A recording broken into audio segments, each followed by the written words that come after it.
All righty. Here we go. Here we go. Here we go. Project 2, Module 2, the line art project for the electronic illustration class. Okay, you guys, so let's get into it and do a brief overview of this project just to make you aware of what's going on with this thing. I'm on the D2L right now, clicking on Module 2. That is now open. So, a couple big global overview things to keep in mind for this project. Like it says on the sheet, when you read it, you've got a couple different elements that you can use. I want to make you guys aware of this. The big one that we're working on is the line art. However, because it's line art, you can also use black and white. Pattern is a really, really good thing to be able to use here. And a single gray tone, okay? So with those elements, you can mix and match them, but please, no gradients, no half tones. We do not want to be using any soft brushes on this. You want to make sure that you are using the hard lines or the textured brush for this, but do not use any, fuzzy brushes. We don't want to see gradient in this project. That's not really what we're doing here. We are focusing on line work. And a big part of this next project is now that you've got the first one out of the way, right? That first project, taking an old sketch and then bringing it into digital, reading through the comments, everyone said, well, I really haven't done much digital painting before. So, this is me trying to knock it out. Well, that's okay. You have done line work before, hopefully. You have done some black and white ink drawing, some drawing with just a pencil, that type of thing. And we're taking back all those tools, right? So gradient shadow, the first project, you've got everything to be able to work with. This second project is all about kind of building you back up from the ground up in the digital space. So this next project, what you're going to be looking at here is going through and really trying to work on your composition. That's a big part of this, is making these compositions sing. At first, oh, it's just black and white, it's just line work, it's not that big of a deal. I think what you're going to find as you start to work on this is really making successful pieces that pop and have good flow and energy to them and good line work is a little bit trickier than you might think it is at first. Also, please consider that when we're working digitally, you can get a lot closer in on your picture than you would if you're just working on a standard sheet of paper. On a standard sheet of paper, yeah, you might get your face pretty close to it, but in digital, it's not uncommon for us to zoom in 2 or 3 times, just to be able to look at something. And you want your drawings to be able to hold up at that scale. So please make sure that your lines, your colors, your edges are well considered and well thought through. I'm going to be talking to you guys a lot about how to be able to make that happen, as well as good compositional setups tonight. So that's another thing we want to look at here, is how to be able to make your compositions really, really sing. I'm going to be doing a character for this one this evening, as well as a background. And sort of building out this composition, I want to take you guys through my sketching process and what it looks like as I'm starting to develop these drawings and get into some of the line work as well. This is a great little section within the project overview. It's just talking about what constitutes as good line work, right? So within Photoshop, if you don't turn the smoothing on within Photoshop, you're going to find that your brushes start, your painting starts to look really wobbly like this. What makes it even better is when you have the pin weight tool on and we have some good energy flow going on there with it. At the bottom of the overview, I've dropped in a couple different examples and PSD files for you guys to open up and look at. Hopefully that helps you understand how I'm building my layers a little bit. If you're having trouble, I highly recommend that you open those and sort of just click through them to get an idea of the way that I'm structuring my own files. And maybe it'll help you sort of deconstruct and work within your own pieces. So that being said, let's look at some examples of line work. So this is from going to the Norman Rockwell Museum up in the Northeastern United States, while they're also having a fantasy art exhibition. And in the fantasy art exhibition, there were some line work pieces that were being shown that I thought were absolutely extraordinary that I wanted to be able to share with you guys. Okay, so one of the first ones that I always like to start off with for this is this painting, or this this ink drawing. So there's a couple cool things that are going on to put on your map. When it comes to this drawing, the lines are getting much thicker as things move towards the foreground. Towards the background, those lines are becoming super, super thin. A good example of this is the cloud forms over here on the left-hand side are super, super tiny, and the lines appear as if they are farther away. This is a great way when you're working with pure line to be able to still get some depth within your piece. Another thing that I really like about this particular rendering here is how illustrated it is, right? It really tells a story. So you've got the ladies that are looking away and leaving the swimming hole. The mermaids are over there on the right-hand side, and the guys couldn't be more interested in those mermaids that are hanging out over there on the rocks. And this, it's a timeless composition. It's well structured. There's good negative space. The lines in the piece are leading us towards what it is that we're supposed to be looking at over on the far right-hand side. The characters in the pile over here are well structured to where they have a good flow. There's a nice curve here going through these head structures that sort of wraps around. You've even got some characters in the background that are rendered much lighter with those thinner lines, but they're not overly rendered to where it feels too heavy. Also, the water within this piece, I think, is handled exceptionally well because we get some reflections in here, and we also get some good energetic line work that's going on. Now, here is a close-up of that same illustration, and you can see that the hatching that they're using here is really, really nice. It's got a lot of expressive energy to it. And even though it's hatching, they're not going through and they're not outlining absolutely everything. You can also see some of the line weight variation that's going on within this character's shoulder. That's really, really beautiful. We've got a good flow going through the forearm. That's a really, really nice, beautifully drawn line there as well. And within the character's face, not everything is entirely outlined. They're using shadow and mark to be able to describe the shapes of people's facial structures. So faces is something that, it's surprising. I see a lot of art school students come to college, and they still haven't really figured out how to be able to do characters' faces all that well. So that's something that I really want to knock out with you guys this evening in this demo, and help you understand how I'm going to be doing a more stylized character. It's going to be a pirate, but or a medieval sailor, but we'll get to that in a second. Okay, so here's another one. Speaking of boats and pirate ships and whatnot. So that is exactly where this illustration is taking place at. And this is a beautifully done black and white line art illustration.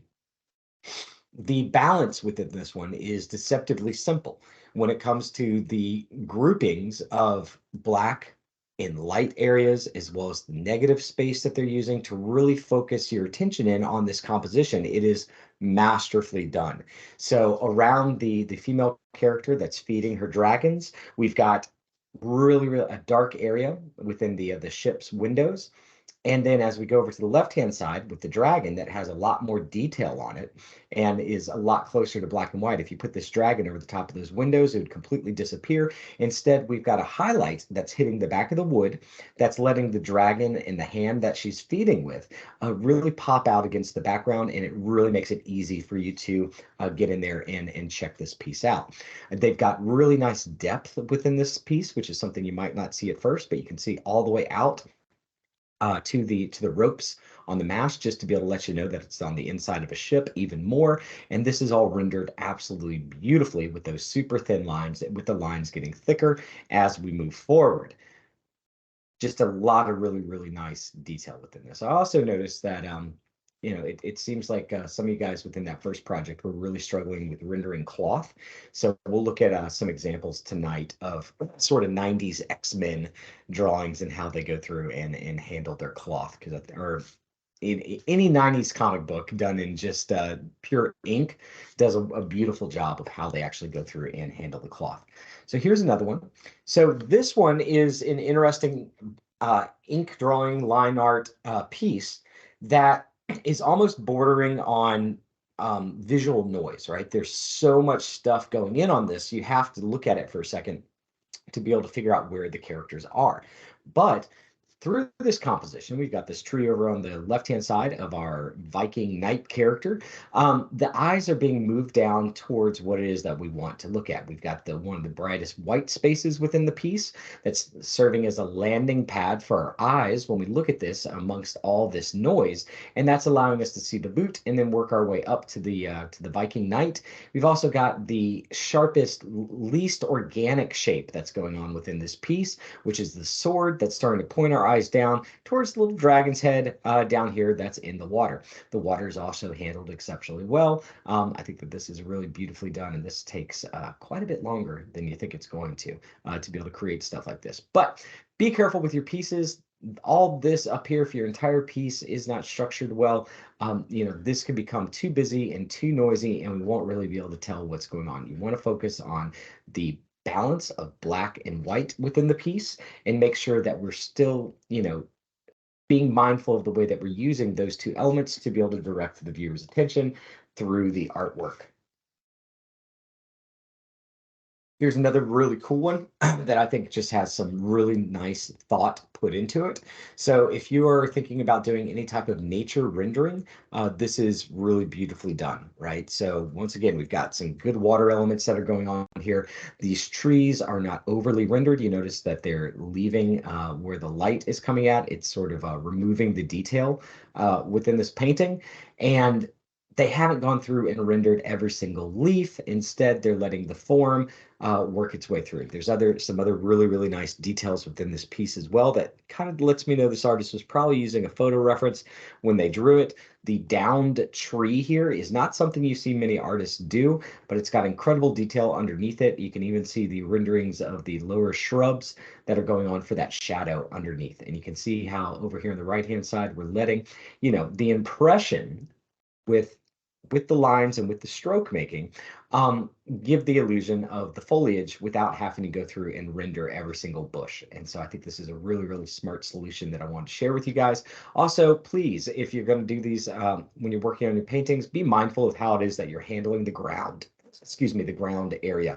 So this is really, really nice with some impression of rocks or pebbles that are going on down by the water side. I think that's a really nice little touch that they put in there. Let's see. This is one of my favorite ones out of the group. So this one is, again, a really, really strange composition that I would have never thought of on my own.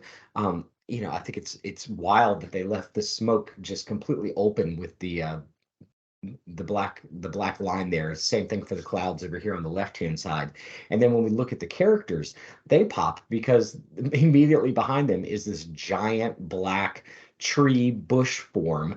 And it really lets you be able to focus in on the characters with all the negative space on the right-hand side, the left-hand side. Not saying you should leave your sky blank like this. This is a rare example, but it really helps you to be able to focus on their expressions and really frames them very nicely.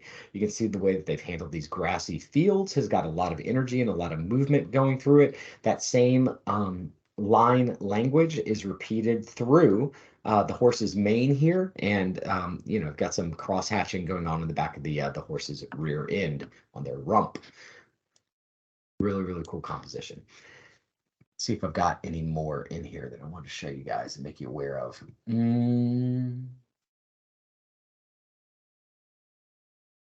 No, I think that's going to do it for the black and white ink illustration references. The next thing that I want to show you guys is when it comes to building your reference library, right? So I'm going to do a pirate ship. We're going to have a pirate in there.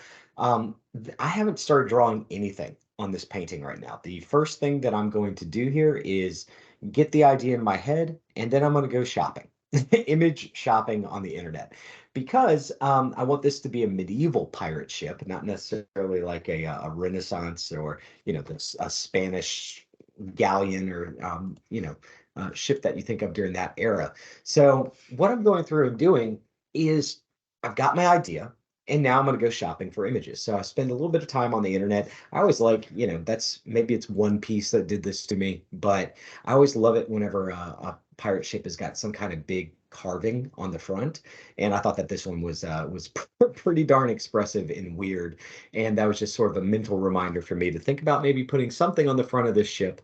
I also like the shape language that they're using here for the wood pieces and how bendy they are, but they still have a lot of good structural form to them. I'm not going to be doing a building built out of this old ship, but yeah. All right, so here's my reference images. This is a real medieval pirate ship that was like a wine ship. It had like 20, I don't know, 1,000 barrels or something on it. It was a lot of wine, 20,000 gallons of wine, and they unearthed this thing somewhere. And this is them doing like a computer reconstruction. So my rendering that I'm going to do of this pirate ship tonight is going to be based on this boat's form, because that's really the first thing I could find when it comes to medieval ships. The other thing I was thinking was like, medieval ships that did they have glass back then? Had they figured out glass yet? Did they have windows on these ships? So that's kind of a cool answer there. They have these just wooden little cutouts, and then you don't really see, that'll separate the interior from making it look more medieval or during the Spanish Navy time. The other thing I wanted to look at here was getting an idea for how I might render the water if this ship is going to be docked somewhere. I do want it to have some kind of background with a castle around it, and I thought this was just an overall nice structure to start informing my shapes. Yeah, it's a 3D render. It's not an illustration, but there's still something that I can take from it, but I still need some stuff to help me figure out how I'm going to render these things. I thought that this was really nice. If I could figure out a way with that gray and with the black to be able to make it feel like there is some kind of fog going on, and then the rocks going on within this thing. I thought it was kind of a cool atmospheric perspective, and then I also like the way that the highlight is handled on the water and trying to kind of solve for that, with that being the white, maybe letting all of this stuff be gray with black and pattern, and then really make this highlight pop out on here. So now I'm starting to get into my pirate references. What I'm looking for here is unique rendering styles, right? So I want to see how the other artists are using their lines, their shapes, their colors, and things like that. I really liked the shape of this guy's head with the brow that's moving really, really far back here, as well as the geometry that they're building into the beard. Also, he's got his two little emo hair pieces pulled out in the front. I also did some quick research on what a medieval sailor might actually wear, what they might look like. And these were the costumes. I think I've got another one of the costume that shows up here. That's yeah, sort of a cool pirate rendering as well. This one's got some really nice line weight and form that's going on with it. You can see the use of positive and negative shapes that's going on throughout the character's torso, and that is one of the creepiest little monkey sidekick characters I've ever seen in my entire life. This is what I'm going to be using for the pirate that I'm going to do this evening, but instead of being in like modern sailor clothing, we're going to make him medieval. So we're going to give him some medieval clothing, but using a facial structure. I really like the nose and the eyes, as well as the eyebrows that are going on with this fella. And so that's where I'm headed next. Here's most likely the outfit that we're going to put that pirate in.